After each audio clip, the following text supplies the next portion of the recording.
Hello friends, welcome to Meals in Minutes with Prim.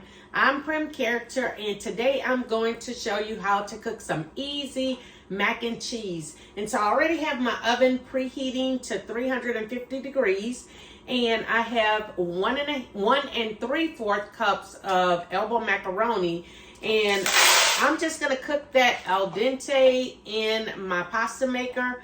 And so any way that you want to cook your macaroni, you want to start with cooked macaroni al dente.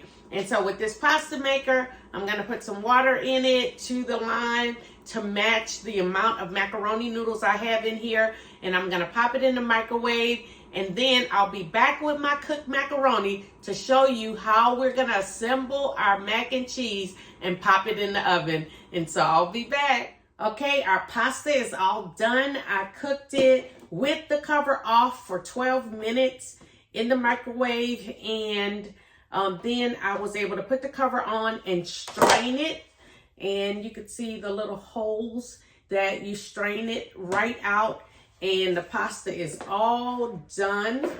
And so that's cooked al dente, and then all we have to do now is assemble everything together.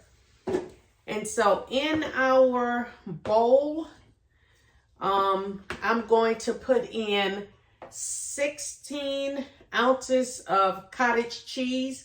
And I like to put the cold ingredients in first before I put my egg in, because you can imagine that we don't want to end up with scrambled eggs, right?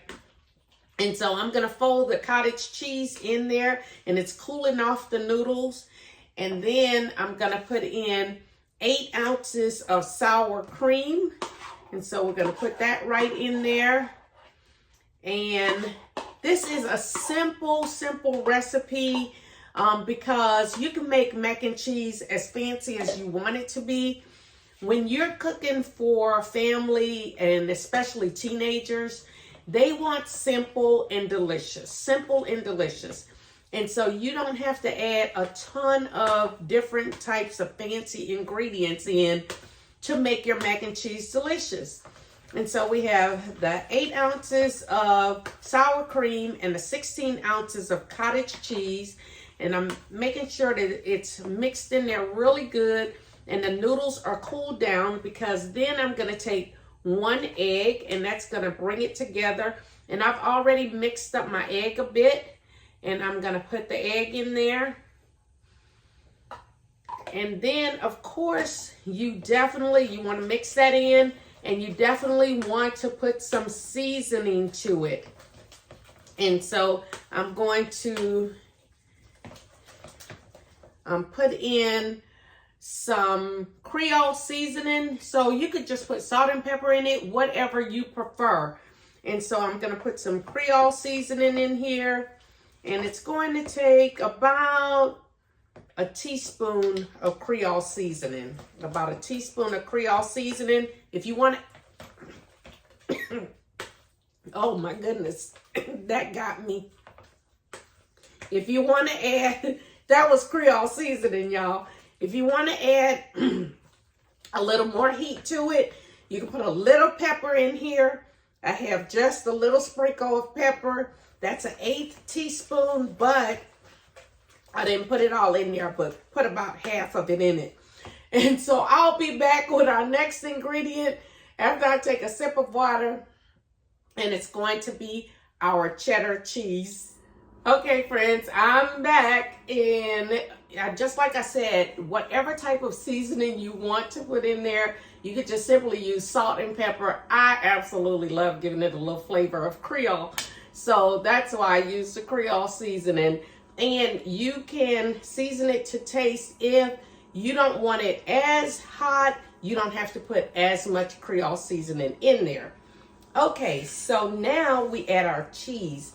And so I like just putting cheddar cheese in there because that's what the whole family likes. But if you want to mix it up with some pepper jack cheese, then you might not want to put as much seasoning in there.